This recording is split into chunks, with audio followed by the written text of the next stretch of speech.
G'day, Steve Morgan here from Australian Bass Tournaments and from Fishing Monthly magazines. You may know me from either the magazines, from my tournament stuff, and especially from my YouTube channel, where I specialise in live streaming my fishing days, and that's what this video is all about today. Previously, myself and Simon Goldsmith, ABT's old tournament director, talked a bit about what we'd learned doing live streaming. I think the video was called Garmin Live Streaming 101. Well, today, Garmin Fishing Live Streaming 201. It's probably all of the things that we've learned and what our system has got down to after a couple of years of doing it. And we've made a lot of mistakes on the way. We've had crap audio, we've had stuff that hasn't worked together, we've run out of power, we've broken things, we've lost cameras. We've done all of the learning for you so that if you want to try fishing live streaming, then you're going to find it a bit easier learning from our mistakes. Why do we want a fishing live stream? Well, firstly, I like doing it in a tournament situation because ABT's motto is who shares wins. And I can share one-on-one with an angler I'm on the boat with, my non-boater for the day. But if I can live stream my day, I can take along a lot of other people with me. And if I look at some stats, I've done 63 live streams out of my boat, which are, if you search for Steve Morgan on YouTube, you can see them on the live part of my channel. I average 1,000 viewers per live stream, and they average 15 to 20 minutes of viewing time all of the time. So if I'm explaining something to my non-boater, or in fact a lot more times nowadays I'm actually talking down the camera to talk to my broader audience, I can share those techniques, the tips, the excitement of the day, and my plans and my strategies for fishing a tournament with a much wider audience. Where do we do it? We do it at the ABT events. ABT stands for Australian Bass Tournaments. Yes, we have phones in Australia, we have the internet in Australia, and we can fishing live stream in Australia for some pretty interesting fish. The main tournament species we fish for are bream, a saltwater small fish, bass, Australian bass, which is a freshwater Australian, still a reasonably small fish, and for barramundi, which is a freshwater gigantic fish that I'm sure you've heard about. As I said, we've been doing it for a couple of years now, and I want to take you through our system head to toe so that you can maybe have a crack at it yourself. I know a lot of people out there creating social media content only want to release the curated, graded, beautiful looking, well cut together fishing vision that they've got there, and that's great. If you want to have all of the, make it up and make it look better than it was and cut out all of the rubbish, that's fine. But you know what? I don't mind doing it live, doing it raw, and you can see me screw up as well as do all the exciting things. We work very closely with our sponsors in ABT, and one of our main sponsors right here, Garmin. You may know Garmin for their marine electronics, like their live view stuff now is just off the charts. This video is not about this. This is about their cameras. And the camera I still use, it's not their latest camera. This is the Garmin VIRB XE, which is one of the few waterproof cameras that can be powered from the boat and still be waterproof. More recently, they have a camera called a VIRB 30 or the VIRB Ultra 30. Both of these cameras use the same sort of software, and you can live stream with them. And all of the stuff I'm going to talk about today, it's not about GoPro, it's not about any of the other cameras, it's about the Garmin stuff, because I found the Garmin stuff to be hyper stable and very good for doing what we're doing.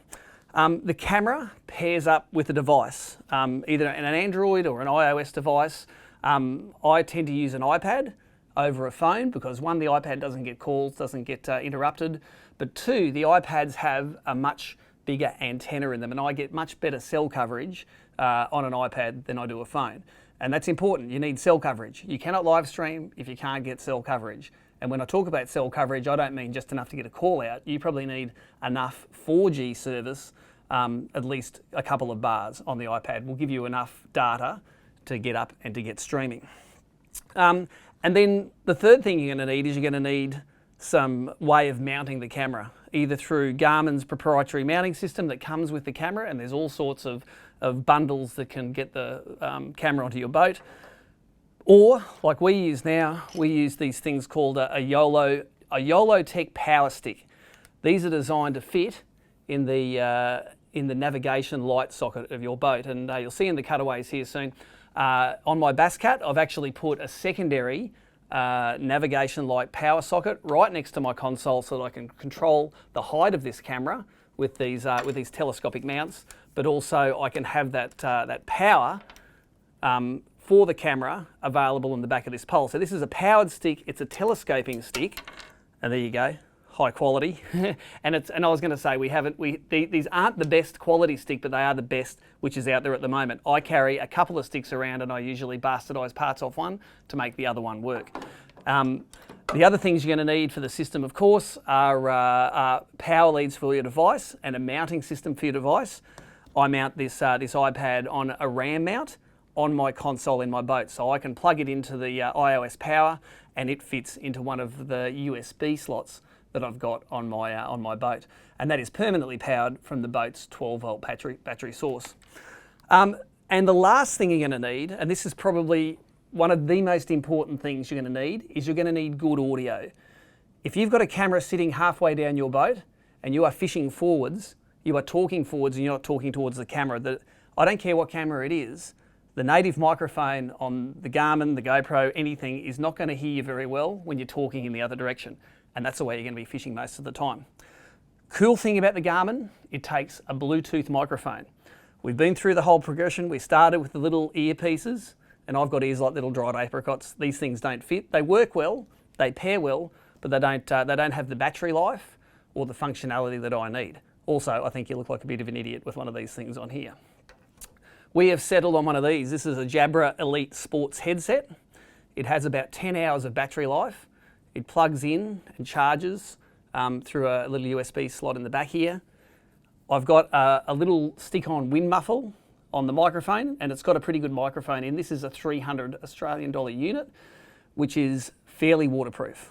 If it's raining hard enough to wreck this thing, I'm going to have a rain suit on it. It works great under the rain suit. This thing fits around my neck. These two things magnetise together. It sits underneath my buff, and it sits underneath my shirt, so you can hardly see that I've got it on. In fact, most of my live streams, you won't know I have it on, apart from the fact that when I'm facing this way, you can hear me as well as I'm facing that way. So one of the best investments you can make, you've got a $500 camera, but a $300 microphone is going to make your videos so much better and so much easier to watch. So that's the other bit. Putting it all together is the difficult bit. When you fish a tournament, a lot of people that tried live streaming don't balance their time, I suppose, between wanting to win the tournament, but then also wanting to produce a good live stream. And I've found that I've had a long and positive career in bream fishing, and I'm willing to allocate the time now to make sure that my viewers watching with me get a good live stream. The way you set up a live stream is pretty easy. My pole goes in, and this pole has a telescoping head, so I can face the camera back if I'm travelling, or forward if I'm fishing. And when I'm travelling in the boat, it will sit down low like this. When I'm fishing, it'll actually raise a whole lot higher. So it'll sit at full height when I'm fishing, so I can look down and into the water and get that context that you need to keep that stream interesting. When I'm motoring, that stays down, and that can stay in when you're going 70 miles an hour. No worries at all. So the camera on the pole is very easy for me to manage, and it's central in my boat. When I power that camera on at the start of the day, I'll turn the power on, it'll boot up. I boot up my iPad at the start of the day, and what I need to do is I need to go to my Garmin VIRB app. The app has been good and bad for live streaming over the years. We've had several live streaming incidents over the years where people have live streamed some pretty nasty things, like mass shootings, where live streaming does go down. Every time that happens, it seems the software developers put more hurdles in and make it a little more difficult to live stream off a mobile device. Currently, Garmin VIRB live streaming and this Garmin VIRB works fine, except if you haven't got 1,000 subscribers on YouTube, and that's the hurdle for a lot of people. But if you're a creator that's got over 1,000 subscribers, no worries at all, you can live stream from a mobile device. Open up the VIRB app, and this app will then look for your camera. It connects wirelessly to your camera, and if you're setting up for the first time, you will need to wirelessly connect it. It's looking for it here. I'm just going to boot it up again, see if we can find that camera. Once it finds it, it will actually give you a preview of what's happening. So I'm going to go to my settings now, just make sure that it's hooked up wirelessly. I'll look at my Wi-Fi. I need to select the camera. It's sitting on the Wi-Fi network for my building here. So now I've selected the camera, I can go back to that app. It'll find the camera and it will then give me a picture or a preview of what that framing looks like. So there you go. There's me there. There's you and the camera's back here, and it's ready to go. Once you go live, you lose that preview. So it's pretty important to know that what your angles are and how you want this set up so that you can make sure that your fishing's all ready to go. So this points the right way.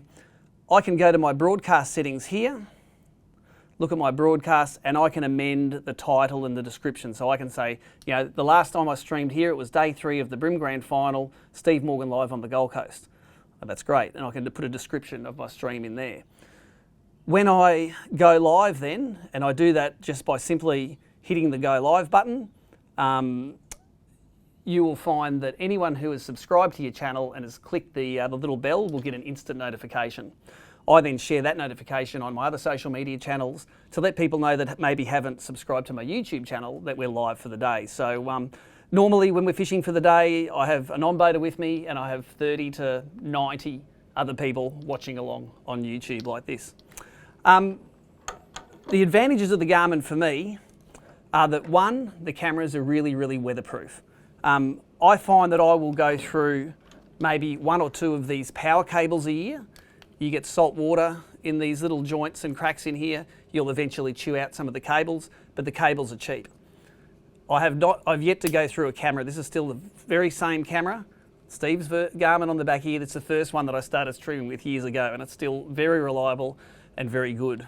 The other thing with the Garmin is that the audio, this is the most reliable Bluetooth connection I've ever had. I'll put that on at the start of the day, I'll take it off at the end of the day, and it rarely disconnects. And my audio is really good all day. The whole kit together in Australian dollars, these cost about 150 bucks. They're distributed by Sam Allen Agencies in Brisbane. Your local boat shop can get these for you. The Garmin VIRBs, the new Ultras, are around that $500 mark. So that's how much the camera costs.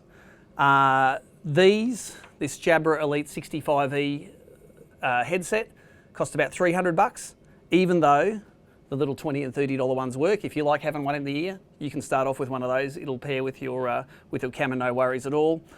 And after that, all you need to do is pay for your data. One of the biggest questions I get asked is, how much data does this thing use when you're streaming? Well, the VIRB app streams at 360 pixels. You can't stream it any higher or any lower than that. In previous versions, you could stream at a higher rate.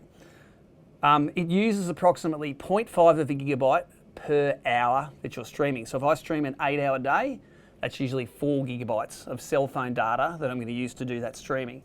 Today's prices, that data is really cheap. You know, for 20 bucks, you can stream a whole tournament. And if you have it, you have to have the iOS or the Android device though that has the ability to take a SIM card into it and have a data plan for your device.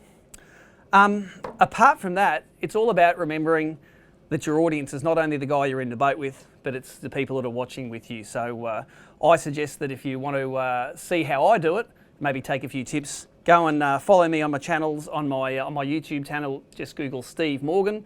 It's in the super down below.